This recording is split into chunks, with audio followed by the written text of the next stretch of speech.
एक मनुष्य वो हो, चाहे जो आस्था चैनल पर कथा सुन रहा है, फेसबुक यूट्यूब पर कथा सुन रहा है, मोबाइल में कथा सुन रहा है, यहाँ पंडाल में बैठकर कथा सुन रहा है, उसकी चित्तवृत्ति में थोड़ी सी देर की अगर कथा आती है, 10 मिनट 5 मिनट 15 मिनट 20 मिनट की वो कथा अगर श्रवण कर लेता है तो उसके चित्त में आ जाता है कि मुझे क्या करना है, मुझे शंकर भगवान को बेलपत्र कैसे चढ़ाना है, मुझे शिव जी का गुणगान कैसे करना है, मुझे शंकर का स्तवन कैसे करना है, मुझे शंकर भगवान के मंदिर कैसे जाना है, मुझे दुर्वा कैसे चढ़ाना है, मुझे 5 बेलपत्र कहाँ चढ़ाना है, मुझे भगवान शंकर को पुष्प कहाँ चढ़ाना है। उसकी चित्तवृत्ति में यह कथा रम जाती है।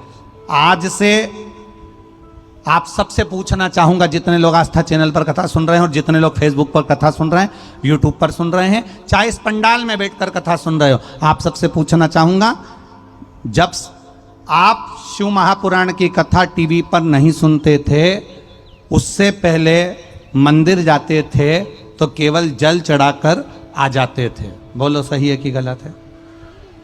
अब कथा सुनते सुनते तुम्हारे मन में यह आ गया कि यहाँ बीच में अशोक सुंदरी की जगह है, यहाँ गणेश जी हैं, यहाँ कार्तिकेय जी हैं, यहाँ माता पार्वती जी है, शिवलिंग में शंकर है, ऊपर से जो जल गिरता है वो शिव जी की 5 बेटियां जया, विषहरा, शामरी बारी, दौतली और देव है। नंदी का महत्व क्या है, डमरू का महत्व क्या है, सर्प का महत्व क्या है, त्रिशूल का महत्व क्या है, त्रिपुंड का महत्व क्या है। एक बेलपत्री की डंडी में कहाँ 33 कोटि देवता होते हैं, एक बेलपत्री के अंदर कहाँ 64 योगनियां होती हैं, एक बेलपत्री के अंदर कहाँ ब्रह्मा, कहाँ विष्णु और कहाँ महादेव विराजमान होते हैं, एक दुर्वा में क्या क्या रहता है। ये हमको शिव महापुराण की कथा जब से हमने सुनना चालू करी, तब से हमारी चित्तवृत्ति में बैठ गया कि शंकर को रिझाने का तरीका क्या है, शंकर को मनाने का तरीका क्या है।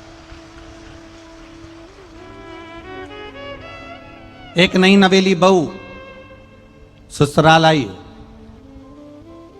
और नई नवेली बहू ससुराल में आई और काम कर रही है। ऐसा नहीं कि बहू काम नहीं कर रही, ऐसा नहीं है कि बहू काम से पीछे हटी है। एक नई नवेली बहू ससुराल में काम कर रही है।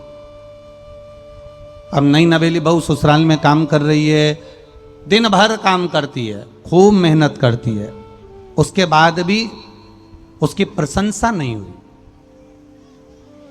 फिर उस बहू ने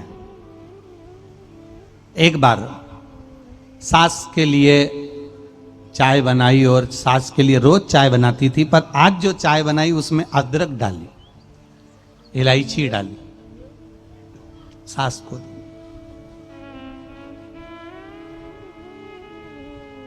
उस नई नवेली बहू ने सास को अदरक की चाय दी। उस नई नवेली बहू ने सास को कुछ अच्छा बनाकर खिलाया। उस नई नवेली बहू ने ससुर के लिए कुछ अच्छा बनाया, कुछ अच्छा बनाया। अब अभी तक उसने जो काम किया था सब अच्छा कर रही थी, पर अब जो उसने ससुर की पसंद का भोजन बनाया या ससुर के पसंद का कोई पकवान बनाया या सास के पसंद की कोई चीज बनाई, तो ईमानदारी से बोलो कि उसको अब ये मालूम पड़ गया। किससे?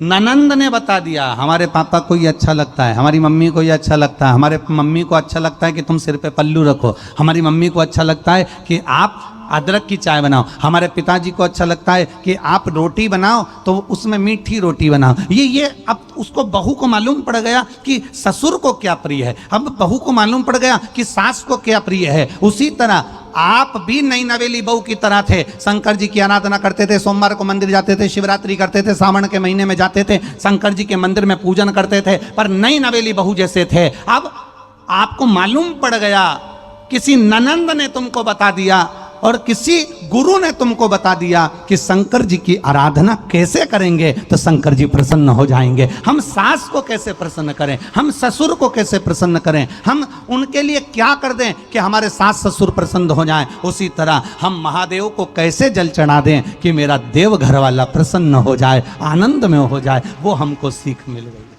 वो हमको प्राप्त हो गया।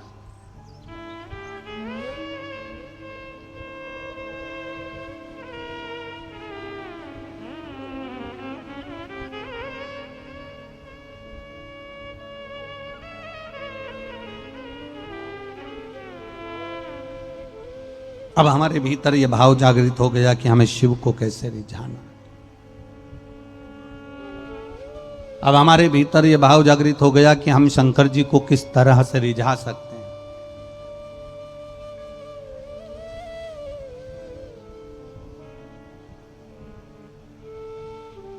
नैन लड़े काशी वाले से मैं उनकी हो गई, नैन लड़े डमरू वाले से मैं उनकी हो गई। अब जब से बाबा से नैन लड़ गए, जब से बाबा से चित्त लड़ गया, जब से शिव महापुराण की कथा हमारे हृदय में विराजमान हो गई, तब से जो लगन लगी, ऐसी लगन लगी कि अब कहीं वो मन रमता ही नहीं है। 2 बजती है और हाथ में रिमोट आकर टीवी खुल जाती है, मोबाइल हाथ में आ जाता है, पंडाल में पहुंच जाते हैं, कथा का रस तत्व ग्रहण कर लेते हैं और हमारे दुख को काट रहा है हमारा शिव।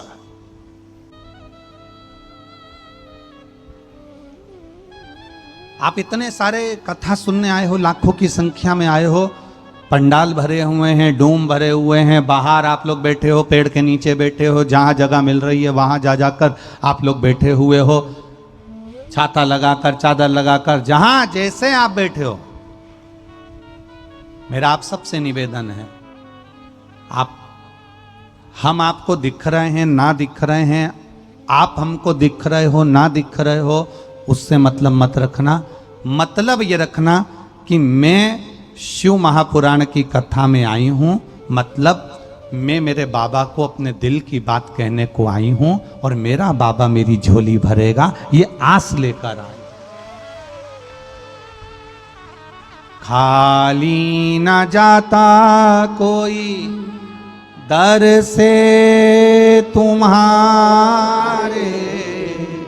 खाली ना, सब बोलिए, दर से तुम्हारे मैं भी खड़ी हूँ नन्ही बाहें पसार, मैं भी खड़ा हूँ नन्ही बाहें पसार, अपने हृदय से लगा लो, लगा लो, गिरी जा रही हो, उठा लो,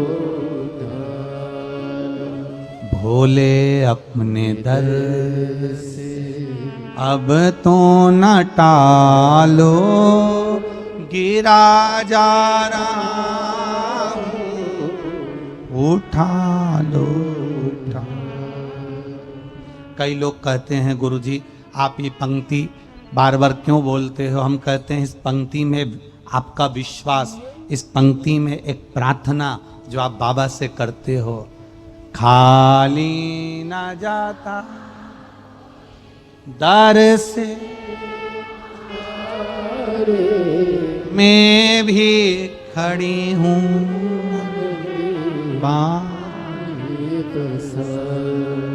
अपने हृदय से लगा लो, लगा लो, गिरा जा, उठा। हम ये कई लोग कहें कि आप बार बार बोलते हो, हम कहते हैं ये बाबा से प्रार्थना अपने दिल से, अपने हृदय से, अपने चित्त से आप बाबा से कहो।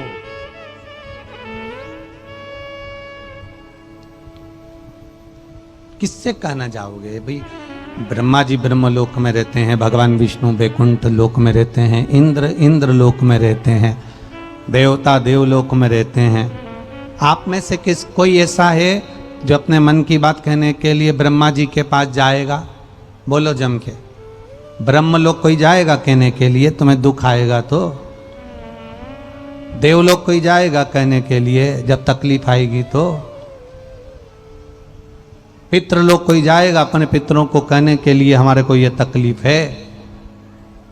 मनुष्य पृथ्वी पर रहता है, मृत्यु लोक में रहता है, वो इतनी दूर जाकर नहीं कह सकता, इतने ऊपर पहुंचकर नहीं कह सकता। इतना जरूर है कि वो पृथ्वी पर रहता है तो पृथ्वी का जो देवता है, देव अधिदेव महादेव, वो अपनी बात एक कंकर उठाकर उसको शंकर समझकर गंगा की रेत को हाथ में लेकर गंगा के जल को साक्षी मानकर या किसी शिवालय में जाकर अपने मन की बात बाबा से जरूर कह सकता है कि मुझे ये तकलीफ है, मुझे ये कष्ट है, मैं इस तकलीफ में हूं। दूर मत जाओ। भगवान को ढूंढने के लिए आपको बहुत दूर जाने की जरूरत नहीं है। भगवान आप जहां रहते हो, आपके घर के पास में जो शिवालय हो, आपके घर के पास में जो देवालय हो, आपके घर के पास में जो शंकर का शिवालय हो, जहां शिवलिंग रखा दिख जाए, आप तो वहां चले जाओ, आप कहीं दूर मत जाओ।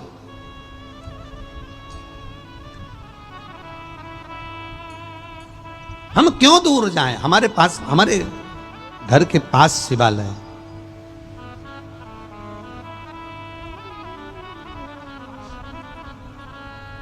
शिव कथा कर रही,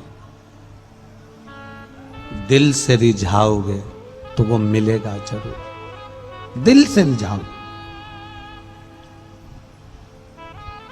ये मनुष्य की जो देह है, मानव का जो शरीर है ना, ये बड़ा बड़ा विचित्र शरीर है। इसको ताप बड़ा होता है, दुख बड़ा होता है।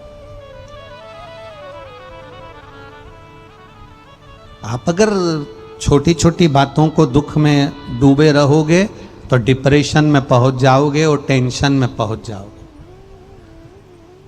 सामने कितना भी बड़ा दुख क्यों ना हो तो भी चेहरे पर स्माइल रखना, चेहरे पर प्रसन्नता रखना, तो दुख भी कम हो जाएगा और कट भी जल्दी जाएगा। होता है ऐसा नहीं कि दुख नहीं आता, दुख अच्छे से अच्छा महाराज कितना भी बड़ा कथाकार हो, कितना बड़ा भी संत हो, कितना बड़ा भी साधु हो, कितना बड़ा भी सन्यासी हो, कितना बड़ा भी तपस्वी हो, कितना बड़ा भी साधक हो, ऐसा कोई पैदा नहीं हुआ संसार में जिसके जीवन में दुख नहीं आया। भगवान राम भी अगर पृथ्वी पर आए तो उनकी जिंदगी में भी दुख आया। भगवान कृष्ण भी अगर पृथ्वी पर आए तो उनकी जिंदगी में भी दुख आया। कारागार में जन्म लेना पड़ा, माँ के पास यशोदा जी के घर गए, वहां से द्वारका गए और अपने ही परिवार वाले शिशुपाल जैसे गाली बकने वाले बुआ के छोरे मिल गए, खुद के अपने मिल गए। मेरे राम जी महाराज के जीवन में दुख आया कि कई माता ने वन भेज दिया, 14 वर्ष का वनवास काटा, दर दर भटके।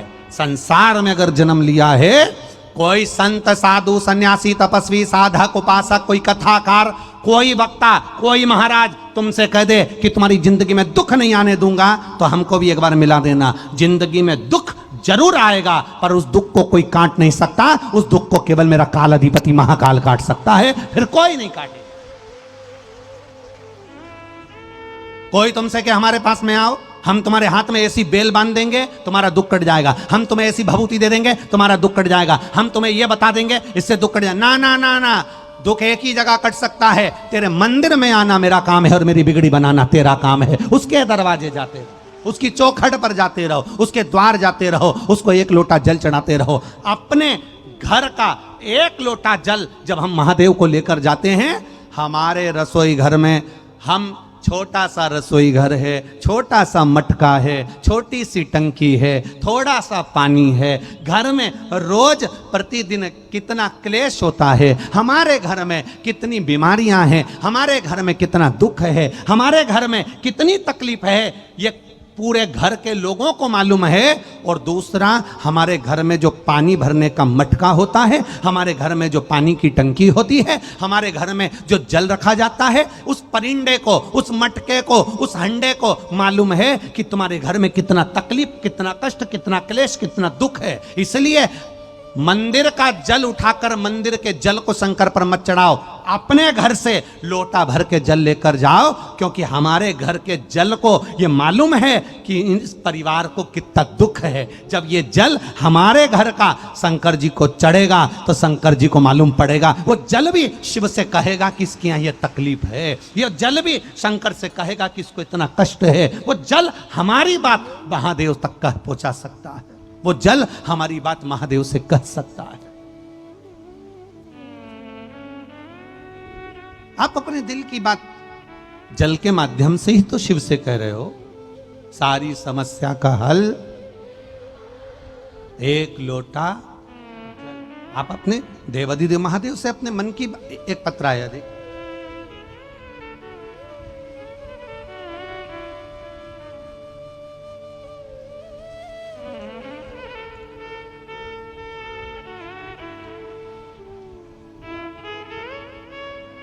पिंकी देवी मेरा नाम है। मैं बिहार के, एक तो नाम इतने विचित्र विचित्र हैं कि पढ़ने में ना आते।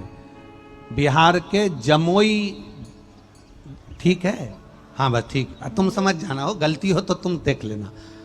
बिहार के जमुई जिला की निवासी हूं। कहीं बैठी हैं पिंकी देवी जी? कहीं बैठी हो पिंकी देवी जी? मैं बिहार के जमुई जिला की निवासी हूं। दोनों हाथ ऐसे हिला दो। हाँ ठीक है, दिख गए हो। हाँ ऐसे हिला दो। एक तो तुमने ये तख्ती देखे, ये जो तख्ती है ना इतनी कल्ली, इसमें ये लगाने का, तो हमको हमारे एग्जाम याद दिला दी। हम भी छोटे छोटे थे तो वो टाट पट्टी पे बैठते थे और ये तख्ती हमारी माँ से कहते थे, मम्मी से, माता जी से, हमको तख्ती दिला दो। उस समय इतनी कहाँ धन दौलत था, कहाँ इतना पैसा था कि तख्ती भी मिल जाए। तो पुश्ता होता था, पुश्ता, खोका पुश्ता, तो वो पुश्ता लेकर जाते थे और उस पुश्ते पे रख के अपनी एग्जाम दिया करते थे। आज आपने याद दिलाई, उसके लिए बहुत बहुत साधुवाद। आपने लिखा है पिंकी देवी जी, मैं बिहार के जमुई जिला का निवासी हूं। शिव महापुराण कथा 2020 से सुन रही हूं। गुरुजी, मेरे पिछले कई वर्षों से गठिया रोग था, कई साल हो गए थे, सारे डॉक्टरों को दिखाया पर गठिया समाप्त नहीं हुआ। पूरा शरीर अकड़ जाता था, पूरे शरीर से काम नहीं बनता था और पड़ी रहते। बड़ी तकलीफ में जीवन निकला और गठिया का रोग समाप्त नहीं हुआ। तब किसी के कहने पर एक बार टीवी पर शिव महापुराण की कथा श्रवण करी और एक लोटा जल महादेव को चढ़ाना प्रारंभ करा। पशुपतिनाथ का व्रत करना प्रारंभ करा। जल चढ़ाती, बेलपत्र चढ़ाती, एक बेलपत्र उठाकर लाकर मंदिर में ही आपने कहा था शंकर भगवान का दर्शन करते हुए खाना। मैंने खाना चालू करा। बाबा की कृपा से आज दवाइयां खत्म हो गई और मेरा गठिया का रोग ठीक हो गया। मैं बाबा को प्रणाम करने आया। यह शिव तत्व है। बैठिए बहन, हर हर महादेव। यह शिव तत्व आपकी चित्त वृत्ति, आपका मन, आपके भीतर का एक विश्वास जो कोई काट नहीं सकता। दुनिया में किसी की सामर्थ्यता नहीं कोई आपका दुख काट दे। आपका दुख आपको काटना पड़ेगा। हमारे हाथ में खुजाल चली, हमको खुजाना है। हमको खांसी चली, हमको खांसना है। हमको छींक चली, हमको छींकना है। हमको भूख लगी, हमको भोजन करना है। हमको प्यास लगी, पानी हमको पीना है। पड़ोसन को कितना भी पानी पिला दो, तुम्हारी प्यास बुझ जाएगी क्या? पड़ोसन को कितना भी खाना खिला दो, तुम्हारी भूख मिट जाएगी क्या? पड़ोसन के हाथ को कितना भी खुजा दो, तुम्हारी हाथ की खुजाल मिट जाएगी क्या? ना, हमारे को खुजाल चली, हमने खुजाया। हमको छींक आई, हमने छींका। हमको खांसी चली, हमने खांसा। हमको भूख लगी, हमने भोजन किया। हमको प्यास लगी, हमने पानी पिया और हमने शंकर को जल चढ़ाया। तो हमारा दुख हमने काट लिया। अपने आप कटेगा, अपने को काटे।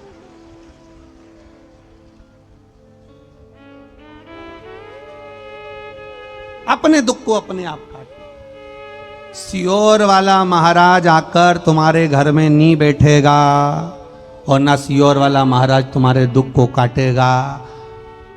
अगर सियोर वाले महाराज का कोई दुख काट रहा है तो वो महादेव काट रहा है, तो तुम्हारा भी दुख वो महादेव ही काटेगा। ये निश्चितता, ये निश्चित।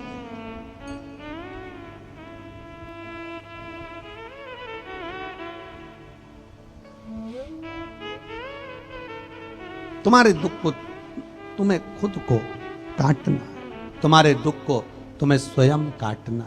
किसी की सामर्थ्यता नहीं है, किसी की सामर्थ्यता, किसी की, आप स्वयं काटें। इसलिए प्रतिदिन शिव महापुराण सुनते हो, भीतर विश्वास को जागृत कर लो।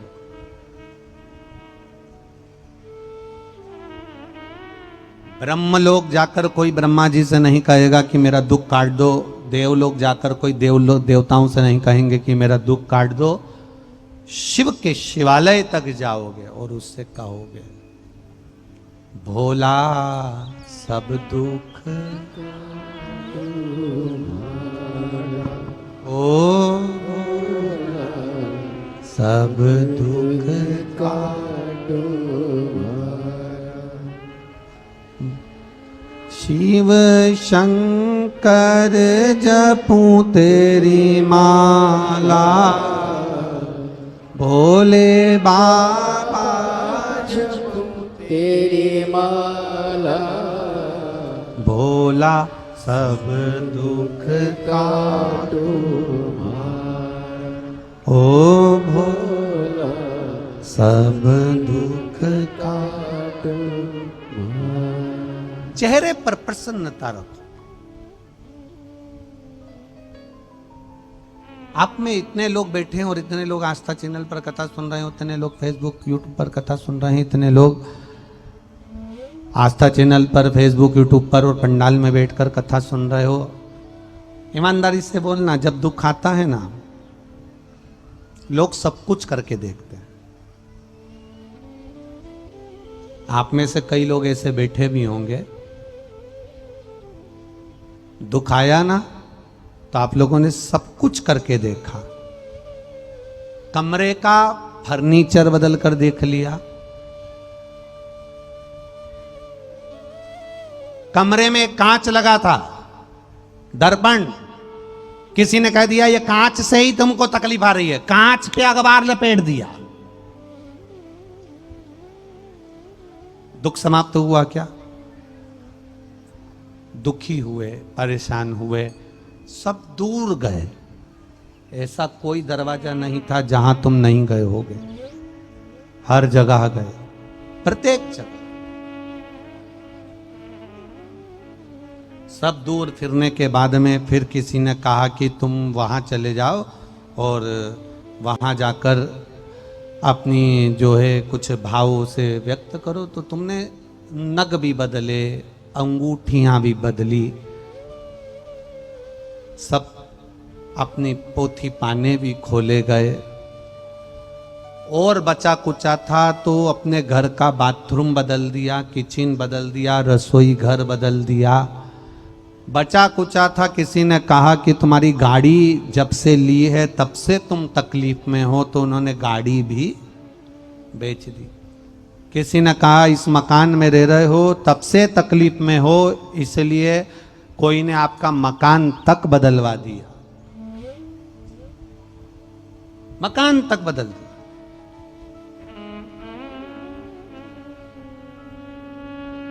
हम कहते हैं कि मकान बदल कर देख लिया, दुकान बदल कर देख ली, गाड़ी बदल कर देख ली, फर्नीचर बदल कर देख लिया, सब कुछ दुकान बदल कर देख लिया, व्यापार बदल कर देख लिया। अब एक बार निवेदन है, अपने मन को थोड़ा सा बदल कर देखिए, खुश रहना चालू कर दो, दुख अपने आप कट जाए।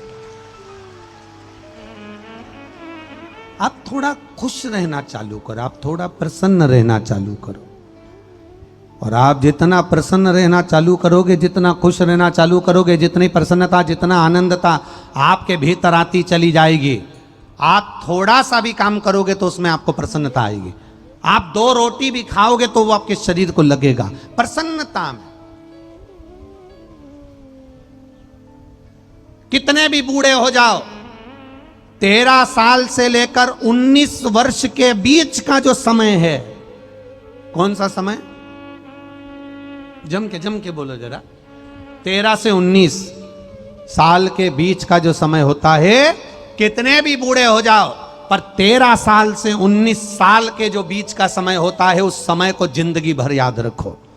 13 साल से 19 साल के बीच का समय कैसा होता है?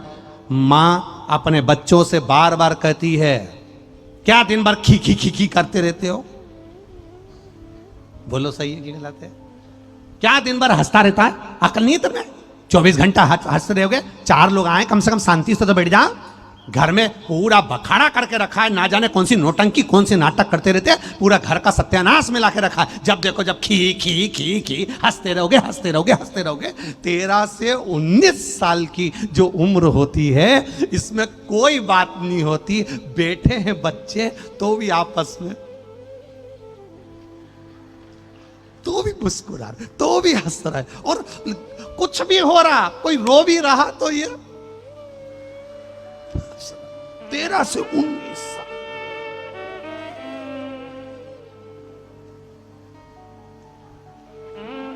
और उधर से मम्मी आंख दिखा रही है, उसकी मां आंख दिखा रही।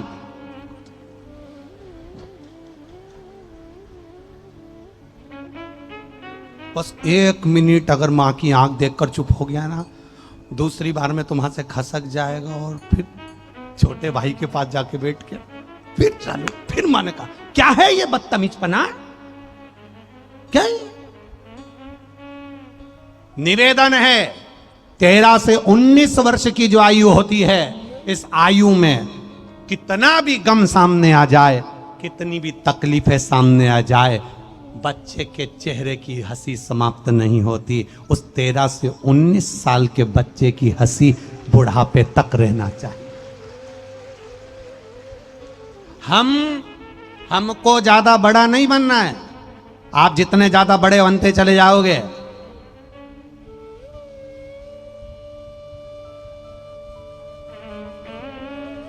बड़े बनने पर 3 चीजें चली जाती हैं। एक चेहरे की हंसी,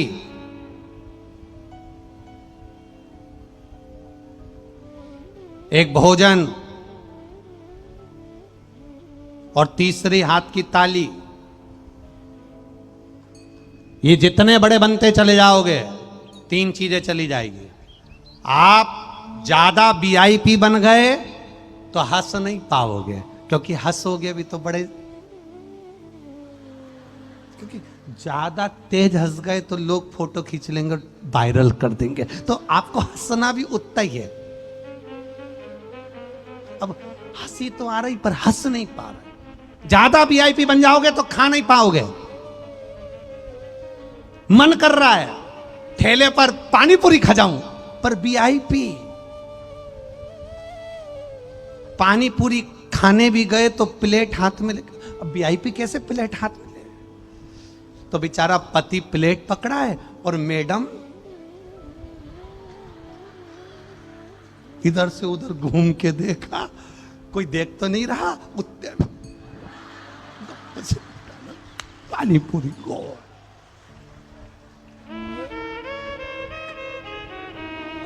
ज्यादा वीआईपी बन जाओ तो ना हंस सकते हो, ना बोलो बोलो बोलो जम के खा सकते हो, और ज्यादा वीआईपी बन जाओ तो ना ताली बजा सकते। भजन में भी बैठे ना कोई वीआईपी कुर्सी मुर्सी लगा के, सुंदर कांड हो रहा, रामायण हो रही, गीता हो रही, कोई फंक्शन हो रहा, कथा हो रही, और कोई वीआईपी बैठ जाए तो जब कोई हंसी की या ताली बजाने की बात आए तो ताली भी। और जो वीआईपी है ही नहीं, वो तो आराम से 10 बजा रहे, चल खच बजा। अब जो उसके सोचे ही नहीं तो कहा करना लगे।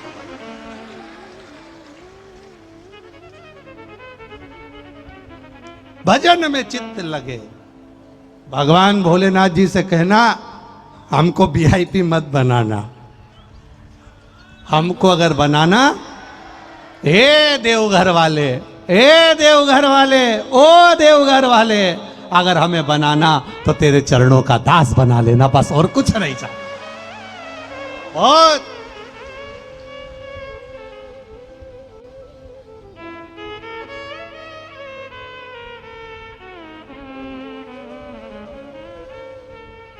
एक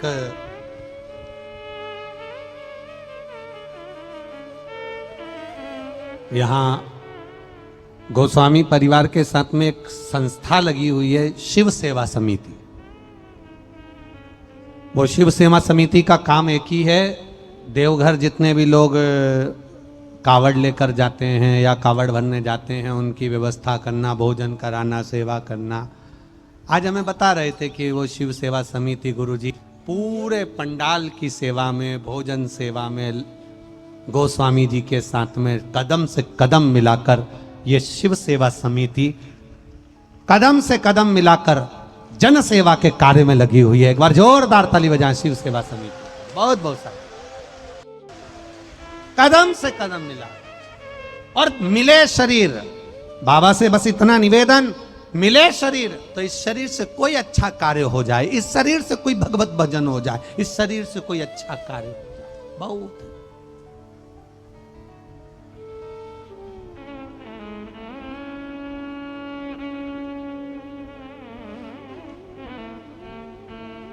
महाराज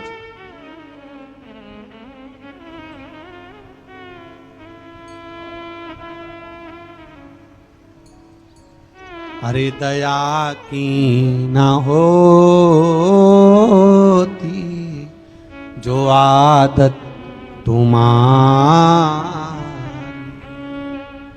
तो सोनी ही रहती अदालत तुम्हारी। गरीबों के दिल में जो जगह तुम न पाते तो किस दिल में होती इबादत तुम्हारी।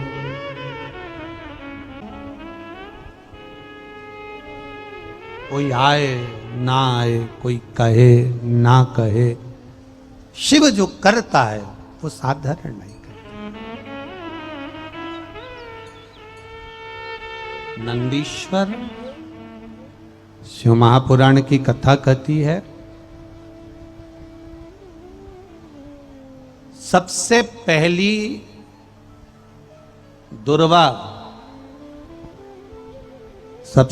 दुर्वा हरी घास गणेश जी को किसने समर्पित करी थी? सबसे पहली दुर्वा। लोग गणेश जी के मंदिर में जाते हैं, दुर्वा चढ़ाते हैं, गणेश जी के मंदिर में जाकर दुर्वा समर्पित करते हैं। तो आपसे अगर कोई पूछे कि सबसे पहली दुर्वा भगवान गणेश जी को, सबसे पहली दुर्वा किसने चढ़ाई भगवान गणेश जी को, दुर्वा हरी घास दूबा समर्पित किसने करी, सबसे पहले किसने दी, तो आप कह सकते हो। आपको कल कथा में कहा था, कल कथा में वर्णन किया था आप लोगों को कि शिव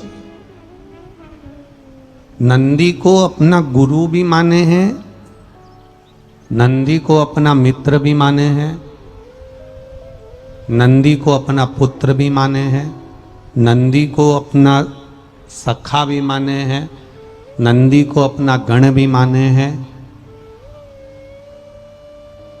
नंदी को सर्वस्व माना है मेरे देवाधिदेव। एक बार भगवान शिव और माता पार्वती और भोलेनाथ दोनों बैठकर चौसर खेल रहे हैं। चौसर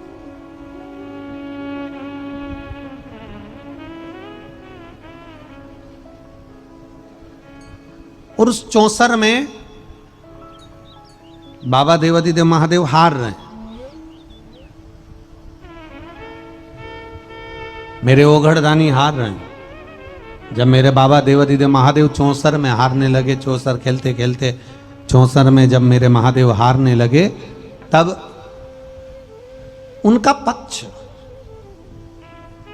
नंदीश्वर ने ले लिया।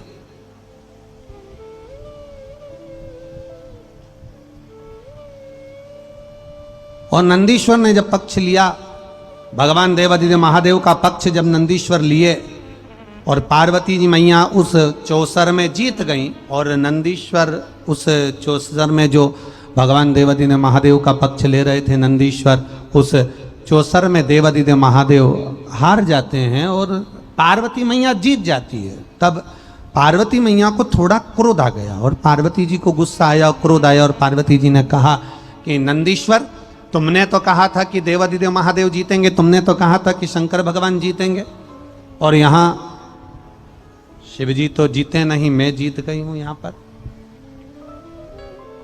यहां भोलेनाथ जी नहीं जीते, यहां मैं जीती हूं। बेस कम कर थोड़ा सा बेटा। यहां शंकर भगवान नहीं जीते, यहां मैं जीती। नंदीश्वर, बिना सोचे समझे तुमने शंकर भगवान का साथ दिया, बिना सोचे समझे।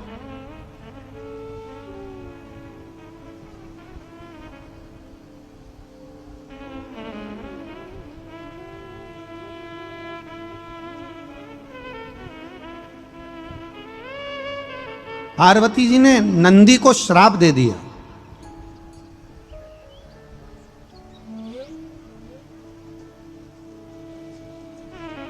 तुम कुछ दूरी बाबा से बनाकर रखोगे, बाबा से तुम्हारी कुछ दूरी रहेगी।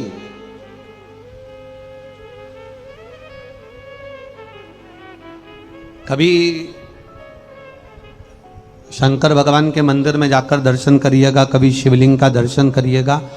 जहां बिल्कुल शिवलिंग विराजमान है या जलाधारी विराजमान है या शिवलिंग जहां पर विराजा हुआ है, बिल्कुल उससे चिपक कर गणेश जी वाले बैठ जाएंगे, पार्वती जी वाले बैठ जाएंगी, षडानंद कार्तिकेय जी बैठ जाएंगे, पर बिल्कुल चिपक कर श्री नंदीश्वर नहीं बैठेंगे महाराज।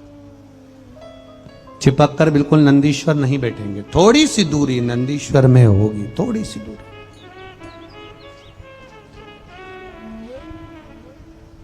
तुम्हारी दूरी रहेगी शिव से। पर देवादिदेव महादेव के चरणों में नंदीश्वर जाकर बैठे और नंदीश्वर ने कहा भगवान शंकर से, नंदीश्वर बोले भगवान शिव से, नंदीश्वर भगवान शंकर से कहते हैं, प्रभु मुझे श्राप लगा, मैं जानता हूं कि मुझे श्राप लग गया है, मैं मान रहा हूं कि मुझे श्राप लग गया है, पर निवेदन केवल इतना सा है कि मैं आपसे दूरी बना लूंगा, चल जाएगा, पर मैं श्रापित होकर आपके पास में बैठूं, यह श्रेष्ठता नहीं।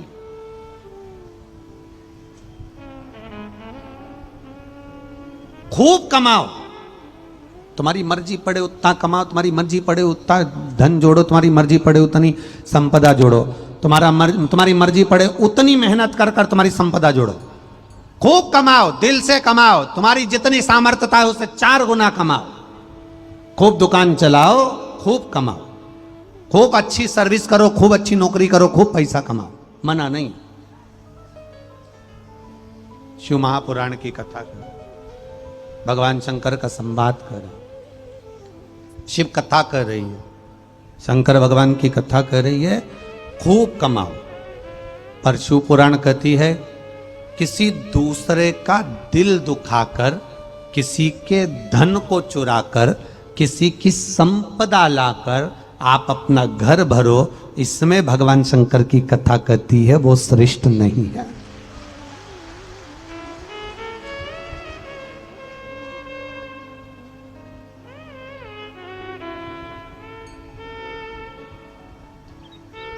उसमें श्रेष्ठता नहीं है।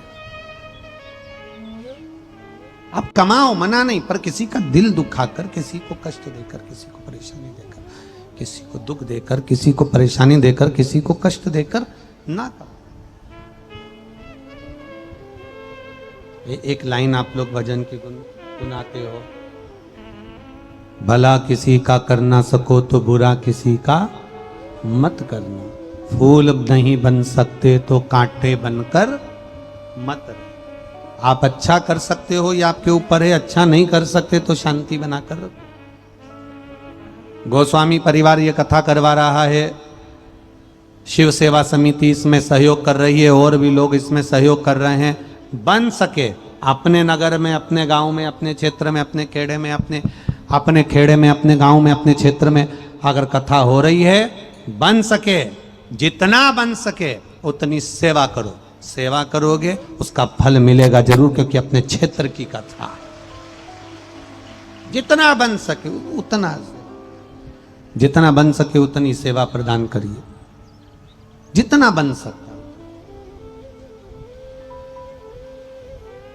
खोट ना निकालिए। नंदी कह रहे हैं कि मैं आपके पास में रुकूंगा, नंदी कह रहे हैं मैं आपके सामने रहूंगा, नंदी कह रहे हैं मैं आपके पास में रहूंगा, पर दिक्कत केवल इतनी सी है कि मैं श्रापित होकर आपके पास में रहूं, यह श्रेष्ठता नहीं है। मैं आपके पास रहूं यह मना नहीं है, पर मैं श्रापित होकर आपके पास में रहूं यह श्रेष्ठ नहीं। तब भगवान शंकर ने पार्वती जी से कहा, पार्वती तुम नंदी को श्राप से मुक्त करो, ठीक है, तुम नंदी को श्राप से मुक्त करो। पार्वती जी ने कहा, नंदी को मैं एक ही शर्त पर श्राप से मुक्त कर सकती हूं, अगर ये मेरे पुत्र गणेश जी को, अगर ये मेरे पुत्र भगवान गणेश को जिस दिन प्रसन्न कर लेगा उस दिन मैं नंदी को श्राप से मुक्त कर दूंगा।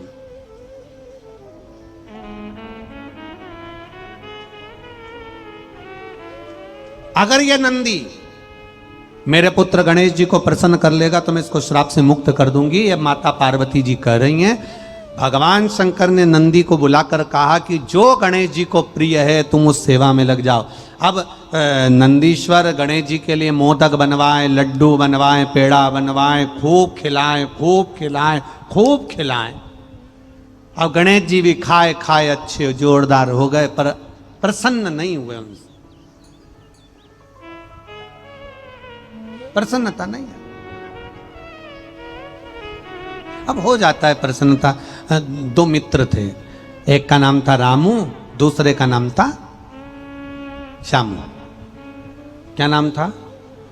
जम के बोलो, दो मित्रों के नाम क्या थे? रामू और श्यामू। अब दोनों मित्र रामू और श्यामू, इन दोनों को मीठा बड़ा पसंद था। मिठाई तो इतनी चाहिए इनको कि पूरी खा जाएं, ये कम से कम 5-6 किलो खा जाएं।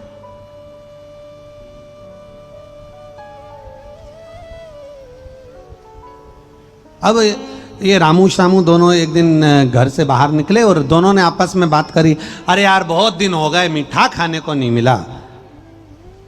अरे तो पैसे भी तो होना चाहिए मीठा खाने के लिए, मिठाई खाना है तो थोड़ा पैसा तो होना चाहिए। अब मीठा खाना है तो पैसा कहाँ से लाएं? तो पैसे तो जेब में थे नहीं। अब इनके पास, रामू श्यामू के पास, दोनों के पास पैसा नहीं। बड़े दुखी हो गए। इन्होंने सोचा कि अब मीठा कहाँ से खाएं, पैसे तो जेब में है ही नहीं। इतने में रामू बोला श्यामू से, भले मीठा खाने को नहीं मिले पर कहीं मीठा बन रहा हो, कोई हलवाई बना रहा हो, अपन देख के ही पेट भर लेंगे। चलो। अब रामू श्यामू दोनों हलवाई की दुकान गए तो वहां पर तो बेहतरीन देसी घी की जलेबी बन रही थी।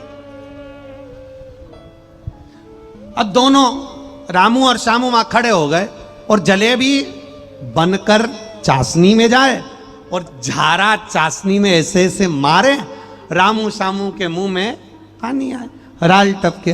अब इतने में रामू और श्यामू ने मन में विचार, रामू ने श्यामू से कहा, कुछ भी हो जाए, भले जेब में पैसा नहीं है पर जलेबी तो खा लें, भले बाद में मार खा लेंगे। अपन बाद में मार खा लेंगे पर जलेबी तो खा लें। इतने में श्यामू बोला, भैया मैं तो नहीं खाऊं ऐसी कि जलेबी खाओ बाद में मार खाओ। रामू बोला, मेरे से तो सहन नहीं हो रहा, अब खा लें बाद में देखा जाएगा। रामू गया और तुरंत कहा, जलेबी क्या भाव? 20 रुपया किलो। अच्छा, अब पुराना समय था, 20 के भाव की जलेबी। कहा 250 ग्राम दे दो।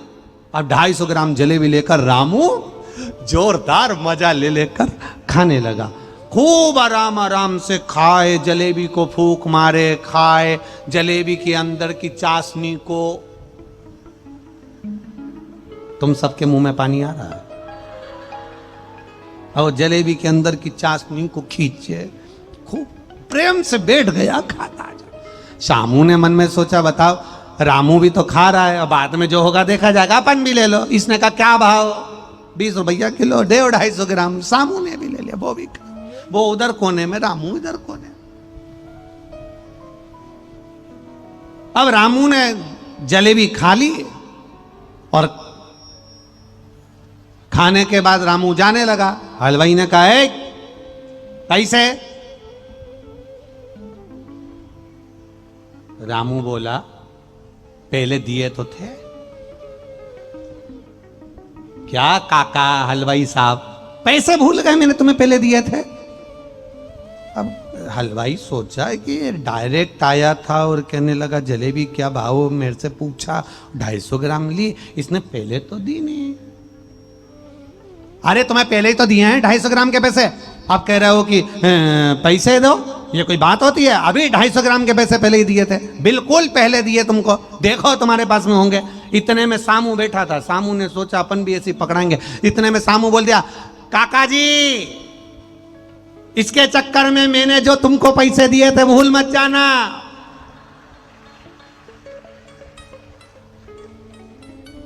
अब हलवाई तो जलेबी बनाने का पत्थर रखा नीचे, बाल खुजाने में लगा। इतने में हलवाई ने कहा, हाँ तुम्हारे पैसे तो मुझे याद है। अब हलवाई को लगा एक की याददाश्त कमजोर हो जाए, दूसरे की थोड़ी ना होगी। ये बोल रहा है मेरे पैसे मत भूल जाना, मतलब इसने दिए, इसने नहीं। इतने में हलवाई की और रामू की लड़ाई होने लगी। सामू तो निपट गया, इसने सामू ने कह दिया मेरे पैसे मत भूल जाना, तो उसके अब इन दोनों की लड़ाई हो रही है। हलवाई के तूने नहीं दिया, ये कह दिया।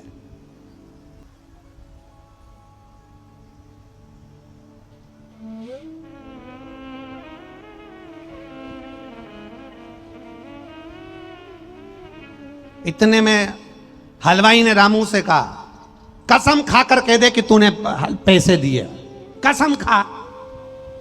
इतने में रामू ने कहा, मैं गंगा जी की कसम खाता हूं, यमुना जी की कसम खाता हूं, सारे देवताओं की कसम खाता हूं, मैं अपने बाप की कसम खाता हूं, मैं अपनी मां की कसम खाता हूं, मैं जलेबी की भी कसम खाता हूं। जैसे सामू ने पैसे दिए वैसे मैंने तुम्हें पैसे दिए।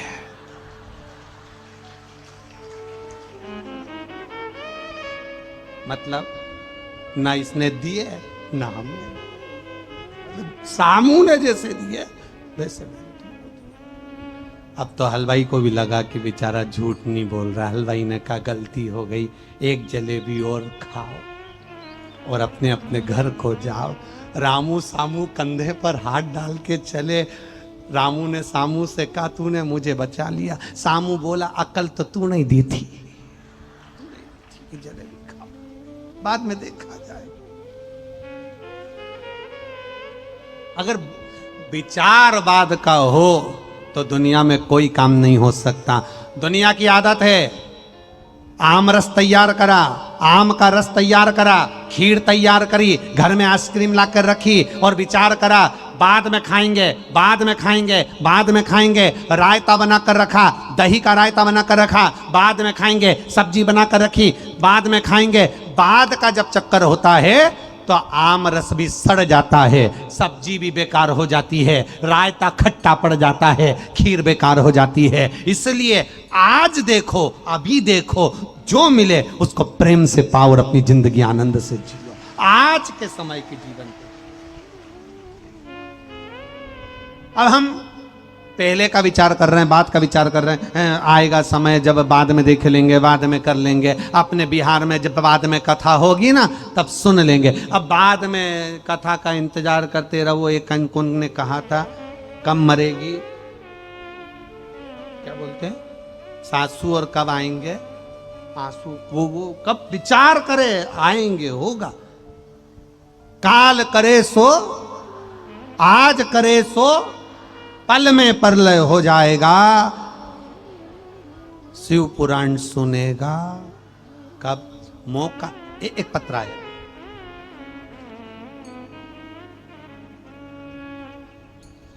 गुरुजी मेरा नाम रिया है, मैं बेतिया, सही है, हाँ ठीक है, बेतिया बिहार पश्चिम चंपारण से आई हूं। कहीं बैठी हो तो हाथ हिलाइएगा। आप ही हैं? दोनों हाथ हिला दो एक बार। पहले तो आपको बहुत बहुत बधाई बाबू, बहुत बधाई। गुरुजी मेरा नाम रिया है, मैं बेतिया बिहार पश्चिम चंपारण से आई हूं। गुरुजी मैं शिव कृपा का कैसे बखान करूं बाबा। मैं नीट एग्जाम MBBS के लिए तैयारी करती थी बाबा। मैं 2 बार नीट एग्जाम दे चुकी हूं पर पास नहीं हो पाई, नंबरों से रह जाती थी, उत्तीर्ण नहीं हो पाती थी। गुरुजी एक बार फिर एग्जाम दिया, फिर भी मेरा नहीं हुआ। तब हार नहीं मानी। मेरी माँ ने कहा, मेरे परिवार वालों ने कहा, शंकर के मंदिर जा, एक लोटा जल चढ़ा, पशुपतिनाथ के व्रत का स्मरण कर, वापिस एग्जाम की तैयारी कर। इतनी जल्दी हार नहीं मानना। सीहोर वाला महाराज कहता है, हार कर कभी मत बैठो, कर्म करते रहो। क्यों हार कर बैठती है? फिर वापिस तैयारी कर। गुरुदेव वापिस 7 मई 2023 को फिर नेट एग्जाम की तैयारी में जुट गई। और एग्जाम की तैयारी के पहले मेरी माँ ने कहा, मेरे परिवार वालों ने कहा, शंकर भगवान पर एक बेलपत्र शहद लगाकर जाना और पूरी अच्छे से परीक्षा देकर आना। अब की बार तू खाली नहीं जा रही है, शंकर तेरे साथ एग्जाम देने जा रहा है। बाबा की कृपा का मैं क्या वर्णन करूं गुरुदेव। बाबा की कृपा हुई। 15 जून 2023 को नीट का रिजल्ट आया और मैं नीट रिजल्ट में पास हो गई। मैं बाबा को प्रणाम करने के लिए आई। बहुत बहुत बधाई बेटा आपको, बहुत बहुत साधुवाद। हर हर। आपको नीट एग्जाम में पास होने की बधाई। आजा, एक बार बेलपत्र दे देता हूं। आजा, दौड़ कर, जल्दी आ, जल्दी आ। खाली न जाता दर से तुम्हारे, खाली न जाता दर से तुम्हारे, मैं भी खड़ा हूं नन्ही बाहें। आपके साथ आपकी माता जी, उनको भी ले आना साथ में, माता या चाची जो भी आई हैं, आ जाओ। हर हर। शिव कृपा, शंकर की उदारता, शिव करुणा होती ही। एक पत्र और बड़ा सुंदर आया, देखिए। मैं नीलम देवी पति अजय कुमार यादव है। मैं ग्राम शासन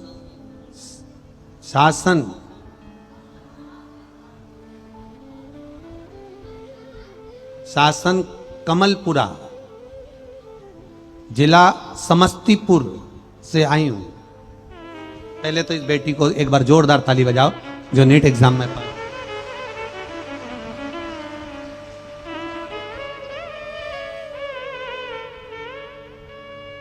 ले बाबू, बधाई आपको बहुत बहुत। माँ का आपने इनको प्रेरणा दी शिव के लिए, उसके लिए बहुत बहुत साधुवाद। एक बार जोरदार ताली बजाएं, बहुत बहुत साधुवाद।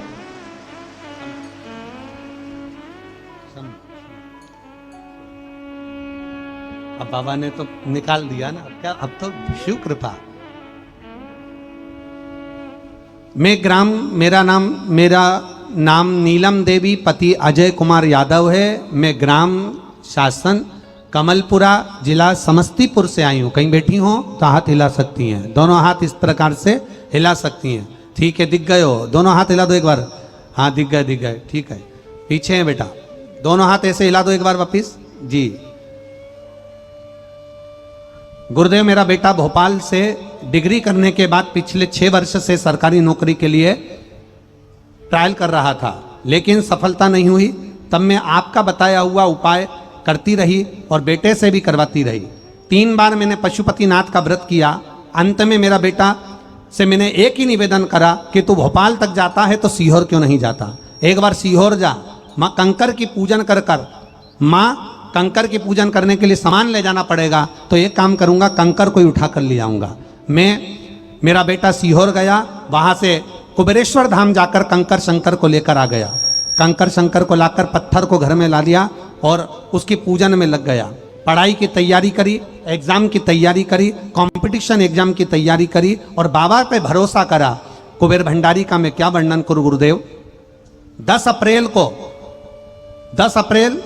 2023 को मेरा बेटा सीहोर गया था, कंकर शंकर को लेकर आया था और बाबा की कृपा से 24 मई 2023 को उसका सिलेक्शन हो गया और जूनियर इंजीनियर के पद पर भारत सरकार में मेरे बेटे की जॉब लग गई, नौकरी लग गई। इसलिए मैं प्रणाम करने आया। आपको बहुत बहुत बधाई बाबू। बेटा आया है साथ में, हाथ हिला दो एक बार। हाँ जी, हर हर महादेव। बैठिए। श्री शिवाय। शिव कृपा, शंकर की उदारता, शिव करुणा होती ही यही है। आप मेहनत करो, जितनी मेहनत कर सकते हो करो। तुम्हारा दुख कोई दूसरा नहीं काटेगा।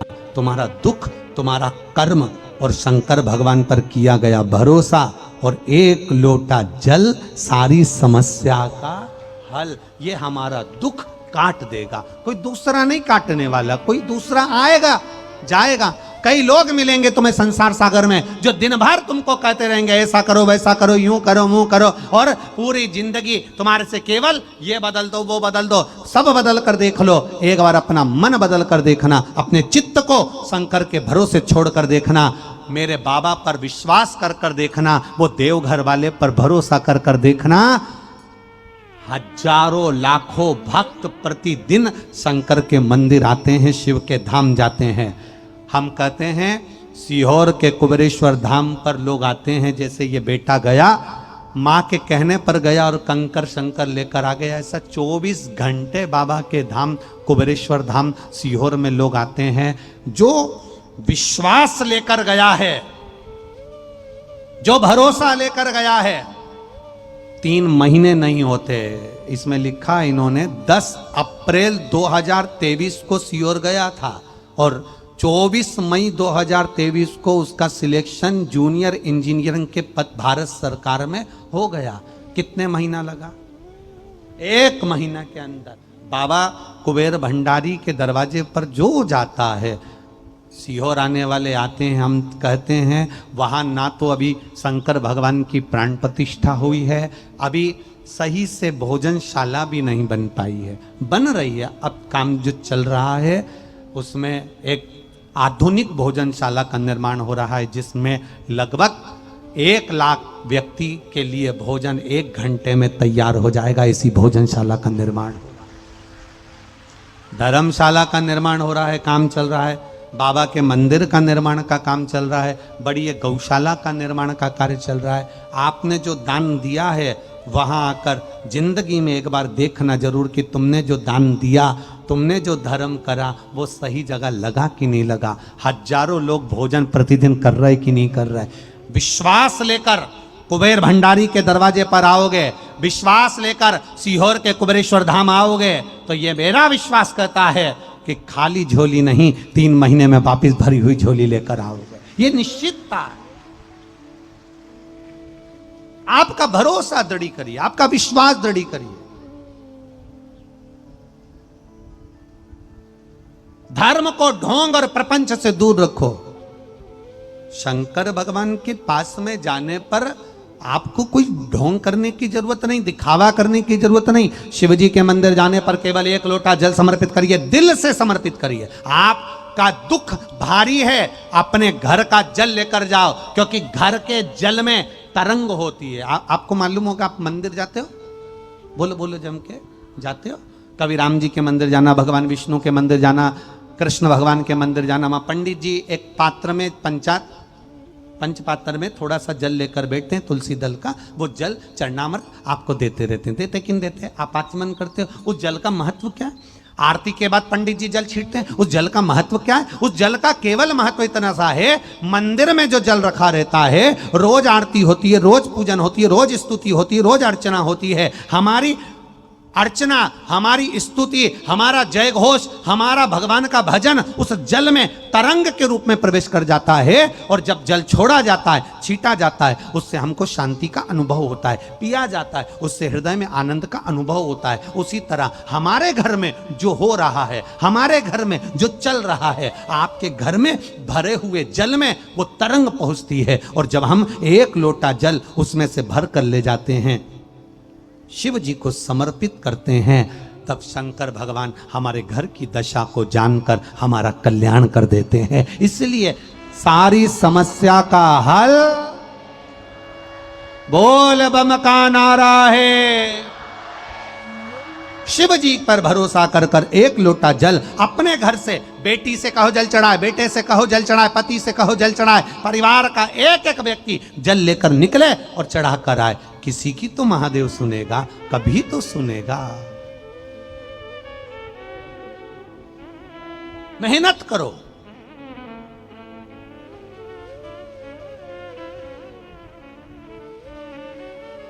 मत बुरे कर्म कर बंदे, वरना पछताएगा। भगवान की आंखों से तू बच नहीं पाएगा, तू बच नहीं पाएगा। अरे ओ अज्ञानी मत करना। अपने कर्म को करते रहो, अपने मेहनत को करते रहो। जब कर्म करते रहोगे उसका फल कब मिलेगा, जब कर्म करते रहोगे उसका आनंद कब मिलेगा, ये पता नहीं पड़ पाएगा। कितनी प्रसन्नता का विषय है, कितनी खुशी का विषय है।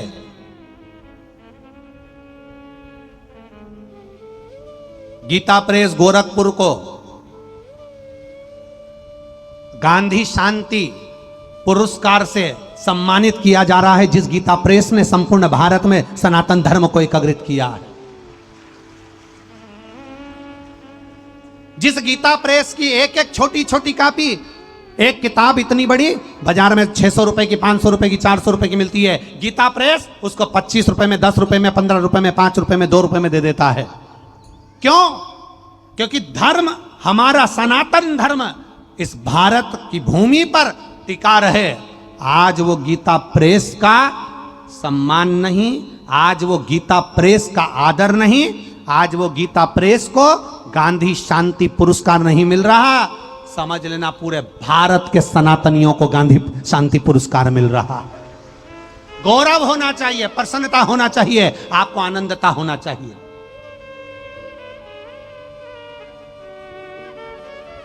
एक सुख का अनुभव हो, हमारा किया भजन, हमारा किया गया स्मरण, उसका फल हमको मिलता जरूर है। हमारा किया गया भजन का फल हमें मिलेगा। आप शंकर जी के मंदिर एक लोटा जल चढ़ाने जाओ, फल मिलेगा।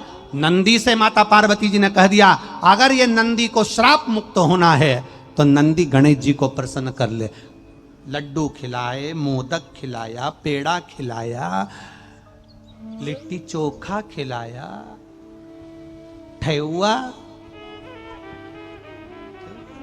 है, हाँ, जो वो आटे में गुड़ मिला के, शक्कर मिला के और उसको घोल के और ऐसा बना के और कढ़ाई में घी में तल के, क्या, हाँ बस तुम समझ गए ना। बस पर कभी कभी ठेहुआ भी बहुत कट्ठा हो जाता है। एक बार की बात है, ये सिलीगुड़ी साइड हम जा रहे थे और छठ का पर्व पूरा हुआ था और वहाँ एक कार्यक्रम था एक दिन का, तो हम वहाँ जा रहे थे। तो एक छठ पर्व होने के बाद में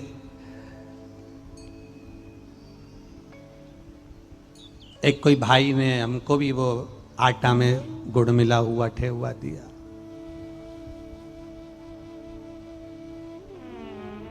अब रास्ता लंबा था तो हमने भी सोचा थोड़ा रख लो, बाद में खा ले।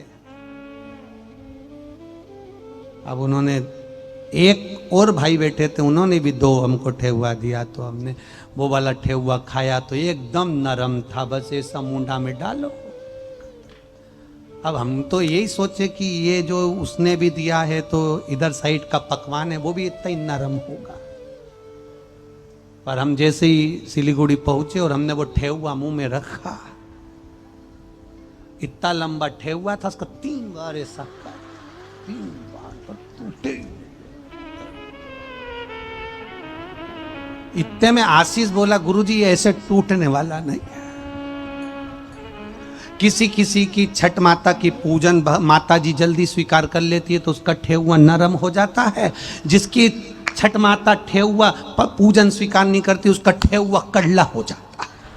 तो हमें ऐसा लग रहा है कि छठ माता ने इसका ठेहुआ कड़ला कर दिया, अब इसको तोड़ो फिर खाओ। अब उसको बड़ी मुश्किल से फिर पत्थर से धोचा, फिर उसको पीसा, क्योंकि प्रसाद, फिर उसको पाया। तो हमने भी माता रानी से प्रार्थना करा, हे माँ कृपा करना, आप तो सब जानती हो, ठेहुआ भले कितना भी कड़ला हो जाए पर कृपा कड़ली मत करना, अच्छी करना, कृपा अच्छी हो जाता है कभी कभी भाव से। जो गणेश जी महाराज को पवाया, मिठाई खिलाई, लड्डू खिलाया, मोदक खिलाया, प्रसाद खिलाया, भाव से जो आनंद से हमने पवाया। गणेश जी महाराज खाते गए खाते गए खाते गए, सुख का अनुभव हुआ, पर गणेश जी महाराज प्रसन्न नहीं हुए, प्रसन्नता नहीं।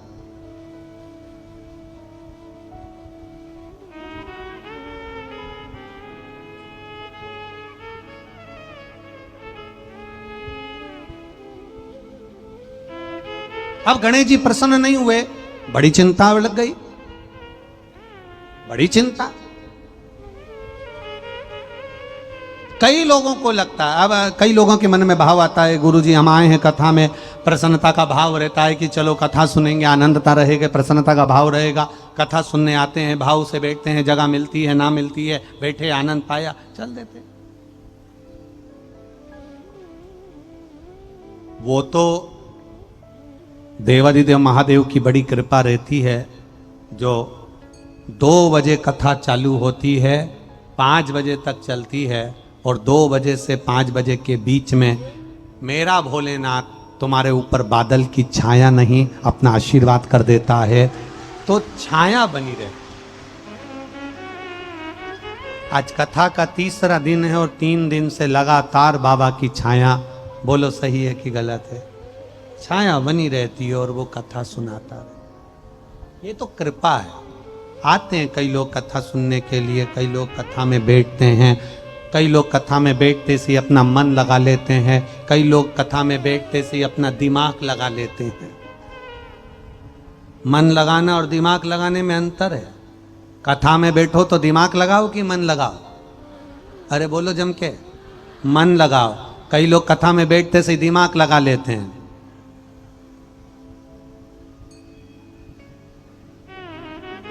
दिमाग लगाकर देखते रहते हैं मोबाइल कौन सा है, ये श्री शिवाय नमस्तुभ्यम बोलेगी और उनमें दिमाग लगा रहे, मन लगाओ। होता है ऐसा नहीं, कथा में सब तरह के लोग पहुंचते हैं। एक बार कथा हो रही थी इंदौर साइड में, वहां एक व्यक्ति की आदत थी, वो कथा में आके बैठता था, सो जाता था। अब ऐसे तो सोने वाले ढेर मिलते हैं, पर उसकी आदत बड़ी विचित्र थी, वो सोता तो था पर सपने में खो जाता था। अब हमको नहीं मालूम कि इसकी ऐसी आदत है कि सोएगा और खोएगा। वो तो बढ़िया आगे आगे ऐसा, ये क्या बोलते हैं इसको आप लोग जो आगे बैठते हैं ना, डी। अब वो भी अच्छा वीआईपी आदमी, वो भी डी के अंदर ही बैठा था। अब हमको क्या मालूम था कि ये सोता और खोता। अब यहाँ तो ये लाइट लगी, ऐसी वहाँ पे लंबी लाइट लगी थी और वो हमको दिख नहीं रहा था। वो तो बढ़िया आराम से वो सो गया और सपने में खो गया। वो तो पूरा जब कथा हो गई और दोनों की लड़ाई चालू हुई, तब हमने बुलाकर पूछा कि तुम दोनों लड़ क्यों रहे हो। तो हमने सबसे पहले जो सोया था उससे पूछा, है इधर आ कि क्या गुरुजी तुम दोनों लड़ क्यों रहे, इतनी बड़ी कथा चल रही है, लाखों जनता सुन रही है और तुम दोनों लड़ रहे। एक बोला, गुरुजी इसने मेरा कुर्ता फाड़ दिया, तुम देखो पीछे से कुर्ता फटा, और बाकायदा उसका कुर्ते के 2 छींतड़ है। हमने कहा इधर आ, इसका कुर्ता क्यों फाड़ा? गुरुजी मेरे सोने की आदत है। तो सो जाता, कुर्ता क्यों फाड़ा? गुरुजी मेरी सपने देखने की भी आदत है। कुर्ता क्यों फाड़ा? गुरुजी मैंने सपने में देखा कि मेरी कपड़े की दुकान है, एक व्यापारी आया है, मुझसे कपड़े की कीमत पूछी तो मैंने 60 रुपए मीटर बताया। उसने कहा थोड़ा कम करो तो मैंने 50 कर दिया। ग्राहक जाने लगा तो मैंने कहा चल 45 में ही ले जा, और मैंने फाड़ के। अब गुरुजी मुझे नहीं मालूम था कि इसका कुर्ता पसंद, इसका कुर्ता वो तो अच्छा है, वहीं हमारे एमपी का ही था, बिहार का नहीं था कुर्ता।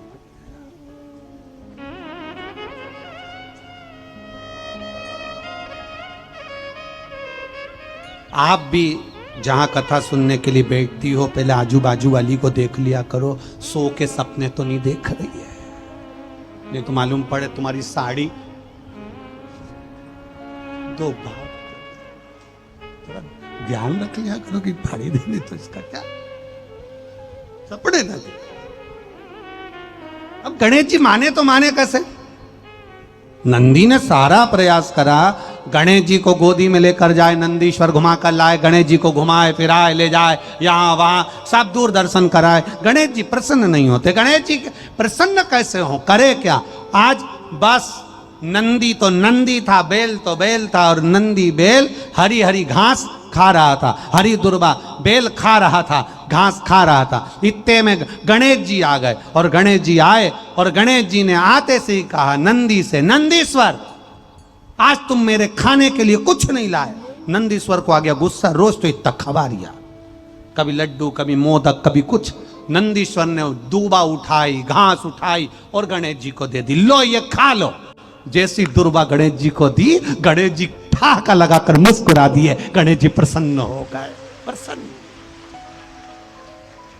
बस गणेश जी प्रसन्न हुए, पार्वती जी ने वर दे दिया, नंदीश्वर मैं तुम्हें श्राप से मुक्त करती हूं। उस दिन से आज तक नियम बना है, गणेश जी दुर्बा से प्रसन्न हो जाते हैं, इसलिए गणेश जी को हरी हरी दूबा दी जाती है। गणेश जी को दुर्बा चढ़ाई, प्रसन्न।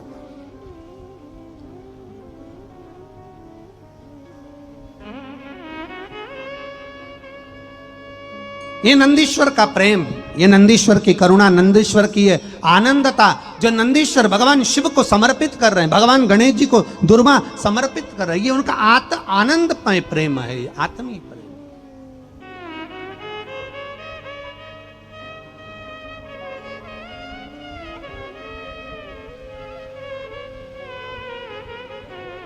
इसीलिए कथा करेंगे, शिव से करी गई प्रार्थना खाली नहीं जाती। नंदीश्वर श्राप से मुक्त हो गए, शिव जी के सामने नंदीश्वर जाकर विराजमान हो गए। शिव भक्ति कहती है, शंकर की कथा कहती है, शिव की उदारता कहती है।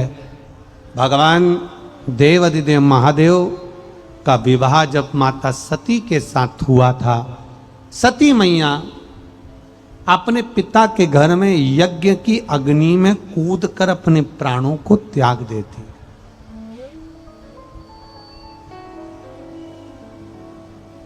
एक क्रोध की अग्नि बड़ी विचित्र अग्नि है, बड़ी विचित्र। क्रोध की अग्नि बड़ी विचित्र है, और क्रोध की जो अग्नि होती है ना, ये कहीं ना कहीं नष्ट कर देती है। सती मैया जलकर भस्म हुई, हिमालय राज के यहां पार्वती के रूप में जन्म हो गया, शिव जी के साथ मंगल विवाह हो रहा है, माता पार्वती जी पधार रही हैं। जोरदार ताली बजाकर स्वागत करें, भगवान शिव और माता पार्वती आनंद के साथ यहां पधार रहे हैं।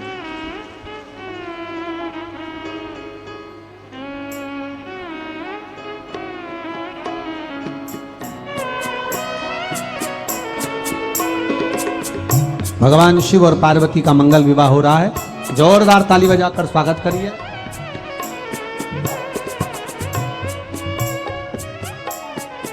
भगवान शंकर जी के गले में माता पार्वती जी जयमाला पहना रही हैं, जोरदार ताली बजाइए। अब भगवान शंकर माता पार्वती जी के गले में जयमाला पहना रहे हैं। हर हर